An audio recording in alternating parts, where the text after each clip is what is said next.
춘천시 후평동엔 이른 아침부터 불이 켜진 작은 만두 가게가 있습니다. 매일 아침 정성으로 빚어내는 만두가 어떻게 만들어지는지 다녀와 봤습니다.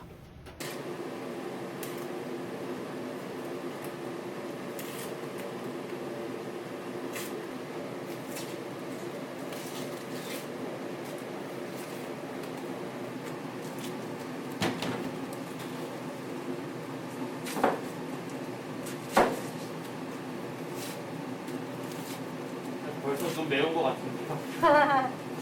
괜찮지 않아요? 매워요? 누나 안 매우세요? 네, 저 괜찮아요. 매워요, 혹시? 선풍기가 없던 데서 했을 때가 있었거든요? 그때는 물안경 끼고 했었어요.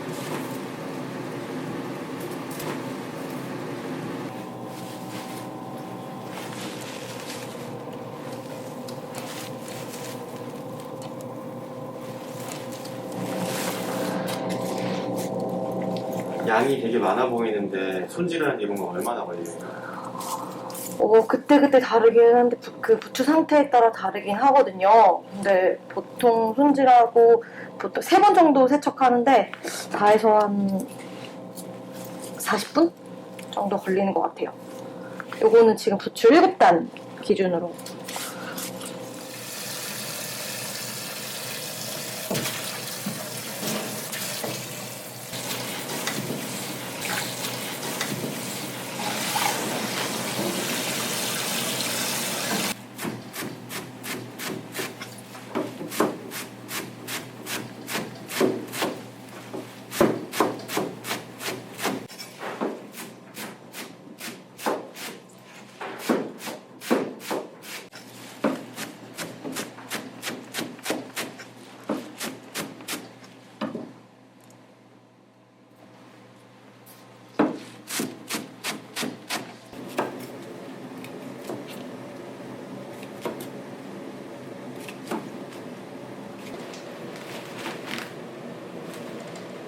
여기 파 끝부분은 좀 쓴맛이 날 수 있어서 거의 빼고 쓰는 편이에요.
제가 처음에 대학교 졸업을 하고 회사를 들어갔는데 우연히 영화를 봤어요. 푸드트럭 관련된 영화를. 근데 너무 재밌을 것 같아가지고 회사를 그만두고 이제 푸드트럭을 해야겠다 이 생각에 회사를 그만뒀는데 막상 그만두고 나니까 좀 막막한 거예요. 왜냐면 1년밖에 일을 안 해서 돈도 없었고 처음에는 이제 저도 전국 행사나 축제를 가고 싶었는데 가는 방법을 몰라서 춘천 동네부터 돌아다니면서 이제 장사를 하다가 2016년도, 17년도 2년 동안 이제 강원대학교 별관도서관 앞에서 했었거든요. 그때 당시에는 그 별관도서관 쪽에 먹거리가 아예 없어가지고 학생들이 점심시간만 되면은 막 줄 서서 사가고 막 그랬었거든요. 그래서 그 친구들이 졸업하고 이제 우연히 뭐 배민으로 검색하든 이렇게 우연히 지나가다 보던 해서 와가지고 사갖고 가고 이제 우연한 계기로 이제 행사에 가게 되고 계속 그다음부터 뭐 밤도깨비 야시장이라든지 축제나 행사 쭉쭉쭉 이제 가면서 이제 트럭을 하다가 어느 정도 이제 시간이 지나니까 그 만두 속이라든지 이런 납품 문의가 좀 많이 들어오더라고요. 그래가지고 이렇게 조그맣게 공장을 차려서 나중에 푸드트럭 하시는 분들한테 만두 속 납품하고 이제 완제품 같은 거 만들어서 온라인 판매나 이제 하면 좋겠다 싶어서 이거를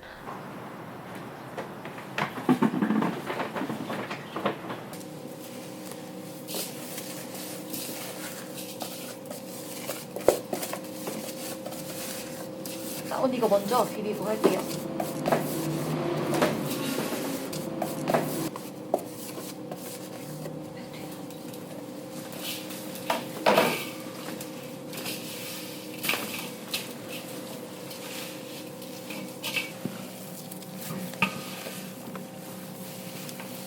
고기는 어느 부위 쓰시는 겁니까?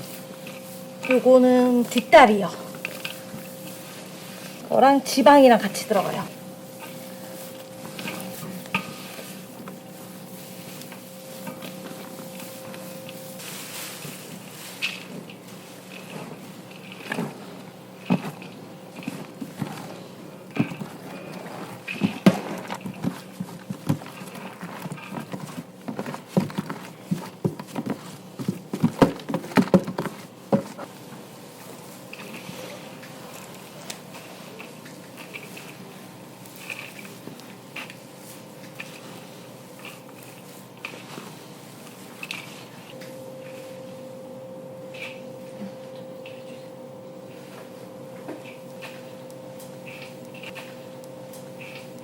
이게 큰 거 안 잘린 것들은 네, 빚기도 불편하고 먹기도 불편하니까 이런 거는 그냥 따로 빼고 있어요.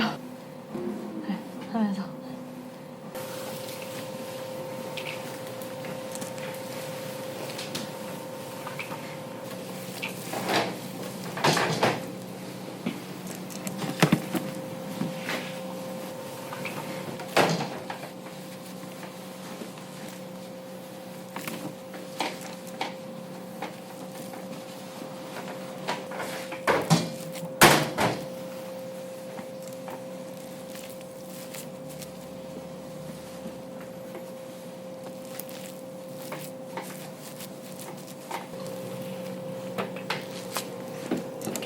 양이 딱 맞네요? 네, 딱 이렇게 나와요. 이게 지금 몇 인분 정도 되십니까? 개수로 따지면 한 600개 정도 나오고 1인분에 8개 나가요.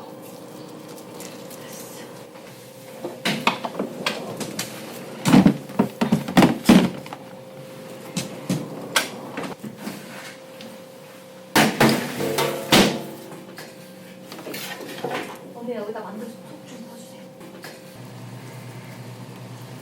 근데 푸드트럭 나가면 네. 학생들이 좀 많이 알아보지 않나요? 옛날에는 그랬는데 지금은 다들 졸업하고 이제 배달로 시키더라고요.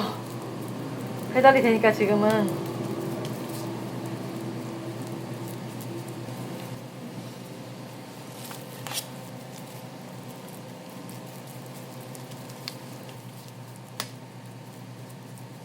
너무 정성인 것 같아요. 직접 다 일일이 혼자 다 비비시고.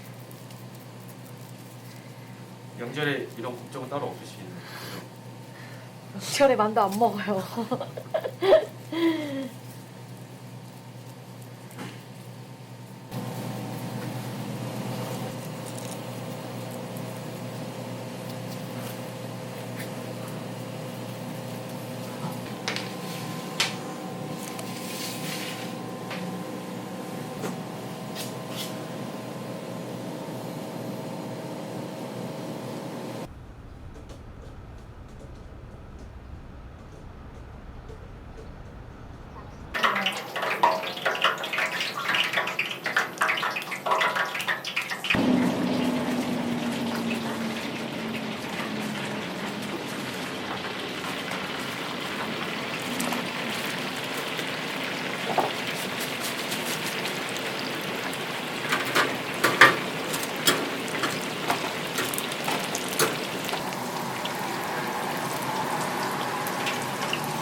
맛의 비결은 사실 만두가 맛있기는 좀 쉬운 것 같아요. 맛있기는 쉬운데 이제 좀 중요한 거는 이제 그 맛을 계속 일정하게 유지하는 게 좀 어렵거든요. 그래서 항상 계량을 하고 이제 정량하는 레시피로 이제 항상 그래서 무게를 잘 재고 이제 오차 같은 게 없도록 최소한 하고 네, 그리고 이제 사실 김치만두 같은 경우에는 배추를 절이고 이제 숙성하는 거에 따라서 맛이 조금 차이가 나거든요. 그리고 이제 매운맛 같은 경우에도 뭐 청양고춧가루나 청양고추 이런 거에 따라도 좀 차이가 나는데 그래도 기본적으로는 좀 같은 맛을 유지하려고 항상 네, 맛도 보고 뭐 이것저것 실험도 해보고 하고 있어요. 해썹이라는 게 최종적으로는 소비자들한테 안전한 먹거리를 제공해주기 위한 게 가장 큰 목표인데 그러다 보니까 만두 같은 경우에는 이제 물리적 요소로는 이제 그 스텐 이런 조각 같은 거 이런 걸 이제 제거하는 게 있고 생물학적 요소로는 이제 그 미생물적인 거 그 다음에 그런 세균들 있잖아요. 뭐 일반 세균이라든지 이제 그런 것들을 이제 어떻게 관리하고 이제 없애느냐가 가장 큰 이제 그 요소예요. 그래서 만두 같은 경우에는 저희는 이제 찌는 과정을 통해서 이제 몇 도에서 몇 분 이상을 쪄야 미생물들이 얼마큼 죽느냐 이런 것도 이제 다 실험을 하거든요. 뭐 5분도 쪄보고 10분도 쪄보고 했을 때 미생물들이 이제 찌기 전과 후에 검사를 해서 이 정도면 이제 유효성이 타당하다 이렇게 해서 기준서 같은 것도 만들고 그리고 이제 그 가공실 안에 있는 모든 금속 사이즈를 재서 예를 들어서 뭐 2cm가 가장 작은 사이즈다 했을 때 검사를 하거든요. 그 금속이 들어있는지 안 들어있는지. 그러니까 왜냐하면은 이제 금속 같은 경우에는 섭취를 했을 때 엄청 크게 이제 문제가 발생하는 요소기 때문에 네, 이렇게 뭐 물리적 요소 같은 경우에는 금속 검출기로 관리를 하고 생물학적 요소 같은 경우에는 이제 찌는 과정을 통해서 관리를 하고 있습니다. 그 개개인의 그 위생 개념이라고 해야 되나요? 그러니까 사실 어떻게 보면은 그냥 일반 식당 같은 경우에는 이제 저희가 음식을 하면서 어떻게 보면 물도 마실 수 있고 그리고 핸드폰도 할 수가 있는데 여기 같은 경우는 이제 교차 오염의 위험을 좀 예방하다 보니까 그 핸드폰도 다 이제 두고 가야 되고 머리카락도 만지면 안 되고 이런 것들이 조금 사실 어떻게 보면은 직원들한테 제가 말하기가 조금 미안한 부분도 조금 있어요.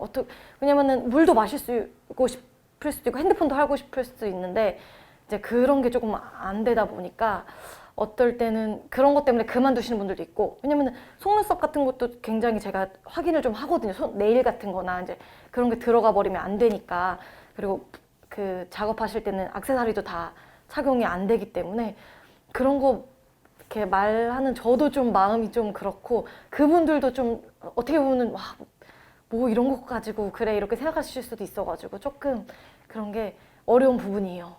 가장 중요하게 생각하는 건 아무래도 위생인 것 같아요. 네. 왜냐면은 제가 생각했을 때 예를 들어서 저는 집에서 예를 들어 제가 음식이 땅에 떨어져도 먹을 수가 있어요. 근데 입장을 바꿔놓고 생각했을 때 만약에 내가 어떤 식당에 갔는데 그 식당에서 조리하시는 분이 땅에 떨어진 걸 저한테 준다? 이러면은 안 되잖아요. 그러니까 항상 손님 입장에서 생각하는 것 같아요.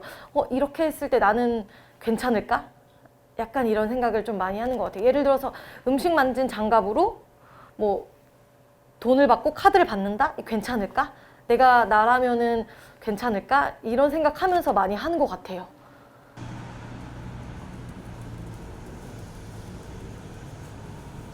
해썹이라는 게 사실 소비자들에게 최종적으로 안전한 먹거리를 제공해 주는 데 있거든요. 그래서 저도 처음에 해썹을 딱 들었을 때 이거는 이제 요즘에 이제 워낙 불량식품들이 많다 보니까 해썹 인증을 받아서 소비자들한테 이제 바른 먹거리를 제공해 주면 좋겠다 이 생각으로 이제 해썹 준비를 하게 되었고요. 납품도 하고 온라인 판매도 하고 이제 푸드트럭 하시는 분들한테 만두속 같은 경우에는 반가공 제품으로 이제 납품도 할 생각을 하고 있어요. 지금 춘천에 샵인샵 포함해서 만두를 사이드로 판매하는 업체가 한 450개 이상 되거든요. 그래서 목표는 내년까지의 목표는 이제 그 450개 업체 중에 20% 정도의